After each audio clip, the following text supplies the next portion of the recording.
ಕಾವೇರಿ ಜಲಾನಯನ ಪ್ರದೇಶದಲ್ಲಿ ಮುಂಗಾರು ಮಳೆ ಮತ್ತೆ ಚುರುಕನ್ನು ಪಡ್ಕೊಂಡಿರೋ ಹಿನ್ನೆಲೆಯಲ್ಲಿ ನದಿಗೆ ನೀರಿನ ಹರಿವಿನ ಪ್ರಮಾಣ ಜಾಸ್ತಿ ಆಗ್ತಾ ಇದೆ. ಹಾಗಾಗಿ ಕಾವೇರಿ ಜಲಾನಯನ ಪ್ರದೇಶದಲ್ಲಿ ಮತ್ತೆ ಮಳೆಯ ಆರ್ಭಟ. ಕೊಡಗು ಭಾಗದಲ್ಲಿ KRS ಭರ್ತಿಗೆ ಇನ್ನು 3 ಅಡಿಯಷ್ಟೇ ಬಾಕಿ ಇದೆ. 124.80 ಅಡಿಗಳಷ್ಟು ಸಾಮರ್ಥ್ಯ. ಮುಂಜಾಗ್ರತಾ ಕ್ರಮವಾಗಿ ಡ್ಯಾಮ್ನಿಂದ 29,000 ಕ್ಯೂಸೆಕ್ ನೀರನ್ನು ಹೊರಗೆ ಬಿಟ್ಟಿದ್ದಾರೆ. ಒಳಹರಿವು ಹೆಚ್ಚಾದಂತೆ ಹೊರಹರಿವು ಕೂಡ ಹೆಚ್ಚಳ ಮಾಡಿದ್ದಾರೆ. ಸಂಜೆ ಅಥವಾ ನಾಳೆ ಬೆಳಿಗ್ಗೆ ಅದನ್ನು 50 ಕ್ಯೂಸೆಕ್ಗೆ ಏರಿಕೆ ಮಾಡ್ತಾರಂತೆ ನೀರು ಬಿಡೋದು. ಹಾಗಾಗಿ ಕಾವೇರಿ ನದಿ ಪಾತ್ರದಲ್ಲಿ ಪ್ರವಾಹದ ಭೀತಿ. ಶ್ರೀರಂಗಪಟ್ಟಣ, ಗೋಸಾಯಿ ಘಾಟ್, ಬಲಮುರಿ, ಎಡಮುರಿ, ಸಂಗಮ ಇಲ್ಲೆಲ್ಲ ಪ್ರವಾಸಿಗರಿಗೆ ನಿರ್ಬಂಧ. ಹಾಗೆಯೇ ನಿಮಿಷಾಂಬ ಶ್ರೀ ಗಂಗನಾಥ ದೇವಸ್ಥಾನದ ಬಳಿ ಕೂಡ ಪ್ರವಾಸಿಗರಿಗೆ ತೆರಳದಂತೆ ಸೂಚನೆಯನ್ನು ಕೊಟ್ಟಿದ್ದಾರೆ. ಯಾಕೆಂದರೆ 50,000 ಕ್ಯೂಸೆಕ್ ಅಂತಂದ್ರೆ ತಮಾಷೆ ಆಟ ಅಲ್ಲ. 29,000 ಕ್ಯೂಸೆಕ್ ಈಗಾಗಲೇ ಬಿಡ್ತಾ ಇದ್ದಾರೆ.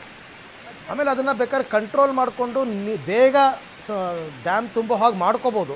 ಬಟ್ ಅದು ಇನ್ಫ್ಲೋ ಔಟ್ಫ್ಲೋ ಬ್ಯಾಲೆನ್ಸ್ ಮಾಡಬೇಕಾಗುತ್ತೆ. ಯಾವಾಗಲೂ ಇನ್ಫ್ಲೋ ಔಟ್ಫ್ಲೋಗಿಂತ ಜಾಸ್ತಿ ಇರುತ್ತೆ. ಹಾಗಾಗಿ ನಿಧಾನಕ್ಕೆ ನೀರನ್ನ ಬಿಡ್ತಾ ಬ್ಯಾಲೆನ್ಸ್ ಮಾಡ್ತಾ ಹೋಗ್ತಾರೆ. ಈ ಬಗ್ಗೆ ಮತ್ತಷ್ಟು ಮಾಹಿತಿ ನನ್ನ ಕೊಲೀಗ್ ರೋಹಿತ್ ಅವರಿಂದ ಪಡ್ಕೊಳ್ಳೋಣ. ರೋಹಿತ್, ಸದ್ಯಕ್ಕೆ ಈಗ ಕಾವೇರಿ ನದಿಗೆ ಹರಿದು ಬರ್ತಾ ಇರ್ತಕ್ಕಂಥ ಒಳಹರಿವಿನ ಪ್ರಮಾಣ ಎಷ್ಟು, ಹೊರಹರಿವಿನ ಪ್ರಮಾಣ ಎಷ್ಟು, ಈಗ ಬಿಟ್ಟಿರೋ ನೀರು ಇದು ಯಾವ ರೀತಿ ತೊಂದರೆಯನ್ನು ಉಂಟು ಮಾಡ್ಬೋದು, ಮುಂದೆ ಯಾವಾಗ ಡ್ಯಾಮ್ ತುಂಬೋದು, ಏನಿದೆ ಡೀಟೇಲ್ಸ್ ಟೋಟಲಿ? ಅರವಿಂದ್, ಒಂದು ರೀತಿಯಾಗಿ ಒಂದ್ ಕಡೆ ಸಂತೋಷದ ವಾತಾವರಣ ಕಾವೇರಿ ಕಟ್ಟೆಯ ಜನರಲ್ಲಿ ಇದ್ರೆ, ಇನ್ನೊಂದು ಕಡೆ ಅಧಿಕಾರಿಗಳಲ್ಲಿ ಕೂಡ ಒಂದು ರೀತಿಯಾಗಿ ಜವಾಬ್ದಾರಿ ಕೂಡ ಹೆಚ್ಚಿದೆ ಅಂತ ಹೇಳಲಾಗ್ತಾ ಇರುವಂಥದ್ದು. ಯಾಕಂದ್ರೆ ಜೂನ್ ತಿಂಗಳಲ್ಲಿ ಇದೇ ಇತಿಹಾಸದಲ್ಲಿ ಇದೇ ಮೊದಲನೇ ಬಾರಿಗೆ ಇಷ್ಟು ಪ್ರಮಾಣದ ನೀರು KRS ಅಣೆಕಟ್ಟೆಯಲ್ಲಿ ಭರ್ತಿ ಆಗಿರುವಂಥದ್ದು. ಅಂದ್ರೆ 121 ಅಡಿ KRS ಅಣೆಕಟ್ಟೆ ಭರ್ತಿ ಆಗಿದೆ. ಆ ನಿಟ್ಟಿನಲ್ಲಿ ಡ್ಯಾಮ್ನ ಸೇಫ್ಟಿಯನ್ನು ಕೂಡ ಅಧಿಕಾರಿಗಳು ನೋಡ್ಕೋಬೇಕಾಗತ್ತೆ. ಆ ನಿಟ್ಟಿನಲ್ಲಿ ಸದ್ಯ 29,000 ಕ್ಯೂಸೆಕ್ ನೀರನ್ನ ನದಿಗೆ ಬಿಡ್ಲಾಗ್ತಾ ಇರುವಂಥದ್ದು. ಜೊತೆಗೆ ಡ್ಯಾಮ್ಗೆ 21,000 ಕ್ಯೂಸೆಕ್ ಒಳಹರಿವು ಬರ್ತಾ ಇದೆ. ಇವತ್ತು ಸಹ ಕಾವೇರಿ ಜಲಾನಯನ ಪ್ರದೇಶದಲ್ಲಿ ಉತ್ತಮವಾಗಿ ಮಳೆ ಆಗ್ತಾ ಇರುವಂಥದ್ದು. ಸಂಜೆ ಹೊತ್ತಿಗೆ ಇದರ ಪ್ರಮಾಣ ಅಂದ್ರೆ ಇನ್ಫ್ಲೋ ಕೂಡ 50,000ಕ್ಕೂ ಕೂಡ ದಾಟ್ಬೋದು ಅಥವಾ 30,000ಕ್ಕೂ ಕೂಡ ದಾಟ್ಬೋದು. ಆ ನಿಟ್ಟಿನಲ್ಲಿ ಸಂಜೆ ಹೊತ್ತಿಗೆ ಕಾವೇರಿ ನದಿಗೆ 50,000 ಕ್ಯೂಸೆಕ್ ನೀರು ಬಿಡುವಂಥ ಸಾಧ್ಯತೆ ಕೂಡ ದಟ್ಟವಾಗಿ ಕಾಣ್ತಾ ಇದೆ. ಆ ನಿಟ್ಟಿನಲ್ಲಿ ಒಂದು ಅಲರ್ಟ್ ಅನ್ನ ಮಾಡಿದ್ದಾರೆ.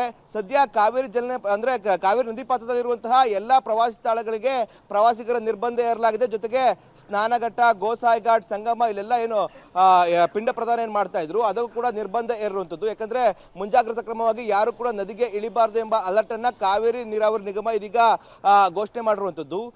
ಈ ಮೂಲಕವಾಗಿ ಒಂದಷ್ಟು ರೈತರಿಗೂ ಕೂಡ ಒಂದು ಸಂತಸದ ವಾತಾವರಣ ನಿರ್ಮಾಣವಾಗಿರುವಂಥದ್ದು. ಯಾಕಂದ್ರೆ ಜೂನ್ ತಿಂಗಳಿನಲ್ಲಿ ಇಷ್ಟು ಪ್ರಮಾಣದ ನೀರು ಇದೇ ಮೊಟ್ಟ ಮೊದಲನೇ ಬಾರಿಗೆ ಕನ್ನಂಬಾಡಿಯಲ್ಲಿ ಕಟ್ಟೆಯಲ್ಲಿ ತುಂಬಿರುವಂಥದ್ದು. ಆ ನಿಟ್ಟಿನಲ್ಲಿ ಅಧಿಕಾರಿಗಳು ಕೂಡ ದೊಡ್ಡ ಟಾಸ್ಕ್ ಆಗಿ ಡ್ಯಾಮ್ ಸೇಫ್ಟಿ ದೃಷ್ಟಿಯಿಂದಾಗಿ ಇಷ್ಟೊಂದು ಪ್ರಮಾಣದ ನೀರನ್ನ ಬಿಡ್ತಾ ಇರುವಂಥದ್ದು. Aravind, okay, thank you Rohit, ತಮ್ಮೆಲ್ಲ ಮಾಹಿತಿಗೆ ಧನ್ಯವಾದ. ಆಮೇಲೆ ಆ ನದಿ ಪಾತ್ರದ ಜನರಿಗೆ ಇದೇನು ಹೊಸತೇನಲ್ಲ.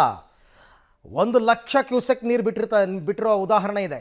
ಆದರೆ ಆಶ್ಚರ್ಯ ಏನಂದರೆ ಜೂನ್ ತಿಂಗಳಲ್ಲಿ ಈ ಪ್ರಮಾಣದ ನೀರನ್ನು ಡ್ಯಾಮಿಂದ ಬಿಟ್ಟಿಲ್ಲ ಯಾವಾಗಲೂ. ಆಮೇಲೆ ಜೂನ್ ತಿಂಗಳಲ್ಲಿ ತುಂಬಿಲ್ಲ ಇಷ್ಟು ವರ್ಷಗಳಲ್ಲಿ ಡ್ಯಾಮ್. ಯಾವಾಗಲೂ ಜುಲೈ ಎಂಡ್ ಅಥವಾ ಆಗಸ್ಟ್ ಫಸ್ಟ್ ವೀಕಲ್ಲಿ ತುಂಬ್ತಾ ಇತ್ತು. ಈ ಸರ್ತಿ ಜೂನ್ ತಿಂಗಳಲ್ಲೇ ತುಂಬಿದೆ ಅಂತಂದರೆ ಕಾವೇರಿ ಜಲಾನಯನ ಪ್ರದೇಶದಲ್ಲಿ ಉತ್ತಮ ಮಳೆಯಾಗಿದೆ ಅಂತ ಅರ್ಥ.